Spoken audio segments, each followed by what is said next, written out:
Okay, next I want to talk about application configuration baseline and what that means. And basically, when we're talking about an application configuration baseline, we're comparing the performance of a specific application to a set of metrics. So what that means is going to show us anomalies or any variation and deviation from what's normal. So we have an application that's running. We can snap a line in the sand basically, or snap a line and say, okay, here's our base of performance.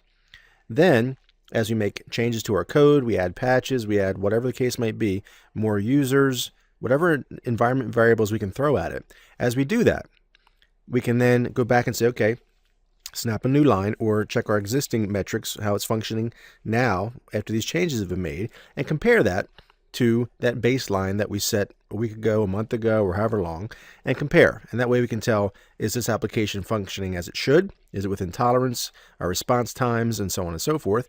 Or has it now deviated so far that it's no longer normal, and we have to go back and now remediate? Okay, so it shows the effect of changes, of patches and enhancements and so forth. Okay, so application configuration baseline is a very important part of just routine application lifecycle management. So we can chart performance and compliance over time to see, again, are we going up, are we trending up, are we trending down, or are we pretty much staying where we need to be? Okay, the next thing kind of hand in hand with that is application hardening. So with application hardening, we want to make sure that all of our systems are up to date and patched. We remove any protocols that aren't necessary, services that aren't necessary, and then applications themselves that aren't necessary. And the reason we do that is because, why? Well, it reduces the attack vector or the attack surface, right? Because everything that's not necessary should be either disabled or removed. That way, it doesn't leave any opportunity for a malicious hacker or an outside intruder to gain access to our system. Because a lot of times, as you may or may not understand at this point, if it's a service or an application or a protocol or whatever that you don't need, chances are you're not going to pay much attention to it. You might even forget about it. So you may forget to continue to patch or continue to harden that thing over time. So if we remove it, we don't have to worry about keeping that patched and up to date. So we turn off the things that we don't need.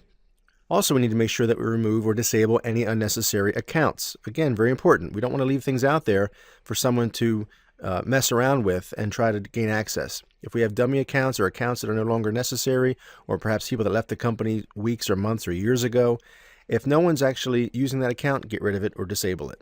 That way, an attacker can't spend days or weeks, whatever, trying to hack that account with no one noticing.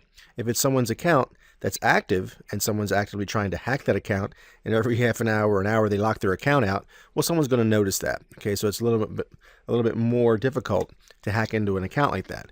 However, if it's an account that no one uses anymore, then they could spend all day or weeks or months trying to get in, and potentially no one would notice.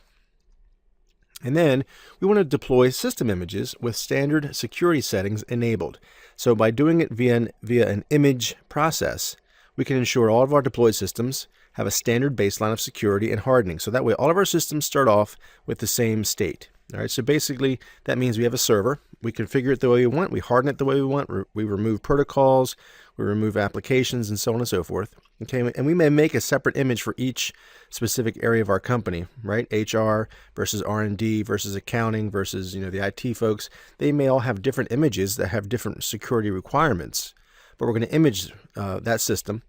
We're going to basically create that image, put it up on an imaging server, and then when we need to, we can go ahead and duplicate and make servers over and over and over again that are an exact replica of that initial secure server. So that way we can ensure across the board, make sure our entire environment is the same. That's the key to helping maintain a security posture, is to make sure we have things that are duplicatable and easily maintainable.